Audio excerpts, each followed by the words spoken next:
বাংলাদেশে 2014 সালে বিরোধী দলকে নিয়ে সুষ্ঠু নির্বাচন হলে ক্ষমতাচ্যুত হতো আওয়ামী লীগ। অর্ধশতের সামান্য বেশি আসন পেত তারা।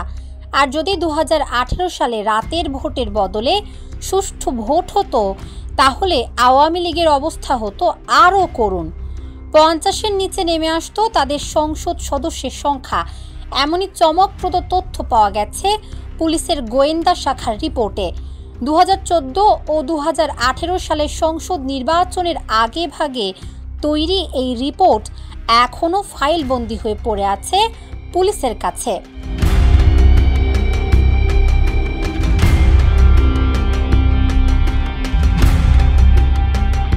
যে কোনো বড় নির্বাচন এলেই মাঠ পর্যায়ের পরিস্থিতি জানতে বিশেষ ব্যবস্থা নেয় বিভিন্ন রাজনৈতিক দল, তৃণমূল নেতাকর্মীদের মতামত, বেসরকারি গবেষণা প্রতিষ্ঠান, এমনকি সংবাদপত্রের মাধ্যমেও জরিপ চালায় তারা।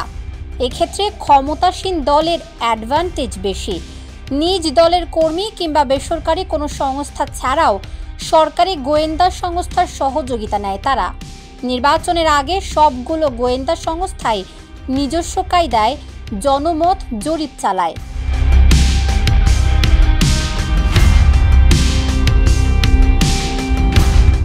বাংলাদেশে গোয়েন্দা সংস্থা অনেকগুলো।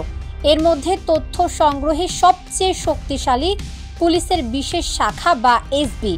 সারা দেশে বিস্তৃত এর নেটওয়ার্ক। একেবারে তৃণমূলের একজন মানুষের হাড়ির খবরও রাখতে পারে তারা। প্রত্যেক জাতীয় সংসদ নির্বাচনের আগে মাঠ পর্যায়ের পরিস্থিতি নিয়ে রিপোর্ট তৈরি করে প্রতিরক্ষা গোয়েন্দা বিভাগ, ডিজিএফআই, জাতীয় নিরাপত্তা গোয়েন্দা সংস্থা এনএসআই এবং পুলিশের এসবি। পরে এই রিপোর্ট যায় প্রধানমন্ত্রীর কাছে।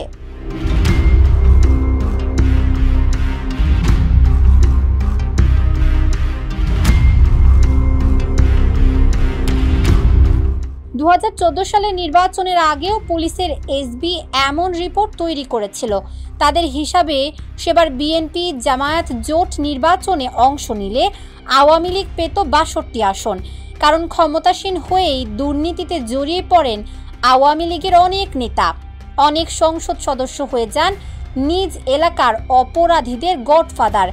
বিরোধী দলীয় নেতাকর্মীদের চলছিল নানা উপায়ে নির্যাতন। এসব কারণে আওয়ামী লীগের উপর ক্ষুব্ধ ছিল সাধারণ মানুষ। পুলিশের বিশেষ শাখার রিপোর্টে উঠে আসে এই চিত্র। তখন পুলিশের এসবির প্রধান ছিলেন জাভেদ পাটোয়ারি।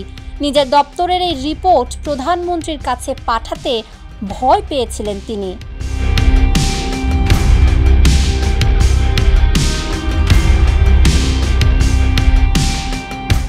অবশ্য সরকারি গোয়েন্দা রিপোর্ট ছাড়াই মাঠের প্রকৃত পরিস্থিতি কিছুটা হলেও আঁচ পেয়েছিল ক্ষমতাসীন আওয়ামী লীগ।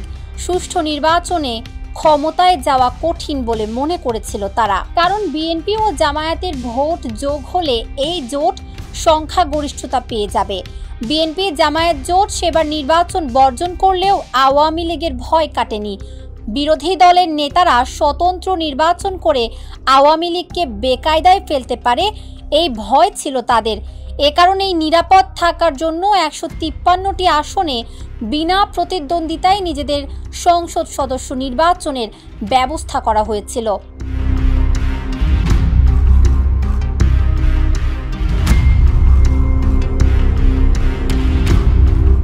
2018 সালের নির্বাচনের পরিস্থিতি ছিল আওয়ামী লীগের জন্য আরও শোচনীয়। দেশে আইন শৃঙ্খলা পরিস্থিতি ছিল খারাপ। বিরোধী দলের শীর্ষ পর্যায়ের নেতাও গুম থেকে রেহাই পায়নি। তাই মানুষ আওয়ামী লীগের দিক থেকে মুখ ফিরিয়ে নিয়েছিল। সেবার বিএনপি জামায়াত জোট নির্বাচনে অংশ নিলে তাদের পক্ষে সারা দেশে গণজোয়ার সৃষ্টি হয়। পুলিশের এসবির রিপোর্টে বলা হয়, সুষ্ঠু নির্বাচন হলে আওয়ামী লীগ পাবে মাত্র 38টি আসন। ধরাশায়ী হতেন মন্ত্রীসহ আওয়ামী লীগের বেশ কয়েকজন সিনিয়র নেতা। এই তালিকায় ছিলেন আমির হোসেন আমু, মতিয়া চৌধুরী, জাহিদ মালেক। পুলিশের গোয়েন্দাদের এই রিপোর্টের বস্তুনিষ্ঠতা সম্পর্কে জানতেন প্রধান উপদেষ্টা এইচ.টি. ইমাম। তাই একে গুরুত্বের সাথে নিয়ে রাতের ভোটের ব্যবস্থা করেন তিনি। সেবার পুলিশের আইজি ছিলেন জাভেদ পাটোয়ারি। 2014 এবং 2018 সালের পুলিশের এই দুটি রিপোর্ট এখনও বিশেষ শাখায় ফাইল বন্দী হয়ে আছে বলে জানতে পেরেছে ঢাকা টাইমস।